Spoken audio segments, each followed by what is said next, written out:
বহু বছর পর আমার মনের আশা আজকে পূরণ হতে চলেছে। আমার কলিজার ভাই ও বোনেরা, আসসালামু আলাইকুম। সবাই কেমন আছেন? আলহামদুলিল্লাহ, আমিও ভালো আছি।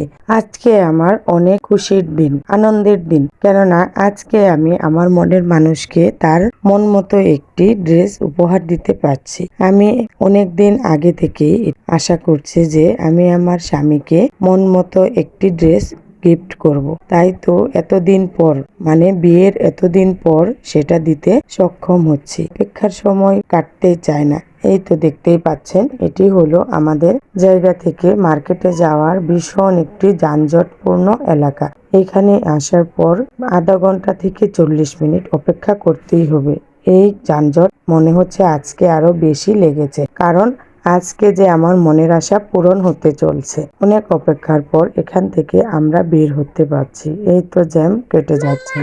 প্রিয়জনকে কোনো কিছু দেওয়ার মতো সুখ মনে হয় পৃথিবীতে আর দ্বিতীয় কোনোটি নেই। তাই তো আজকে মনে হয় আমার মনের ভিতর এত বেশি খুশি খুশি লাগছে। এই তো আর একটু, তারপরে আমি আমার কাঙ্ক্ষিত স্থানে পৌঁছাতে পারবো। আমার স্বামী আমাদের জন্য অনেক পরিশ্রম করে। বিয়ের পর থেকেই আমার মনের আশা পূরণ করার জন্য সে দ্বিধাবোধ করে না। যে কোনো কষ্টের মূল্যে হোক সে আমার মনের আশা পূরণ করবে। এখন তো তার ছেলে মেয়েদের আবদার একটু অপূর্ণ রাখে না। এই তো আমাদের কাঙ্ক্ষিত স্থানে আমরা এসে পৌঁছেছি। আমি যতটা খুশি হয়েছি, আমার স্বামী মনে হয় তার চেয়ে আরো বেশি কষ্ট পাচ্ছে। কেননা যে টাকা দিয়ে তাকে আমি ড্রেসটি বানিয়ে দিচ্ছি, সেই টাকা দিয়ে সে আমাকে এবং আমার ছেলে মেয়েদের কোনো কিছু দিতে পারত। এটাই তার মনের আশা।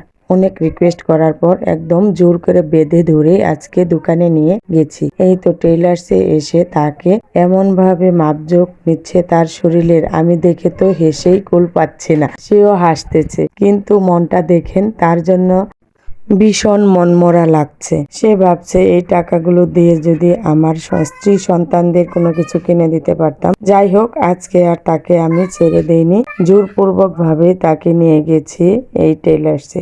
সত্যি আজকে মনে খুব শান্তি পাচ্ছি, মনের ভিতর অনেক আত্মতৃপ্তি পাচ্ছি যে প্রিয়জনকে আজকে একটা কিছু গিফট করতে পেরেছি। সে তো এই পর্যন্ত আমাকে সবসময় গিফট দিয়েছে, কিন্তু আজকে আমি তাকে এই গিফট দিতে পেরে নিজেকে অনেক সার্থক মনে করছি। আর আমি যে তাকে গিফট দিতে পারছি এর পিছনে তার অবদান 100%। সে যদি না আসতো আমার জীবনে, আমি মনে হয় আমার জীবনের মূল্যটা বুঝতেই পারতাম না। তার কাছে আমি চিরকৃতজ্ঞ। আল্লাহর অশেষ রহমতে আমি তাকে জীবনসঙ্গী হিসেবে পেয়েছি। সবাই দোয়া করবেন আমরা যেন একই সাথে আমৃত্যু পর্যন্ত কাটিয়ে দিতে পারি।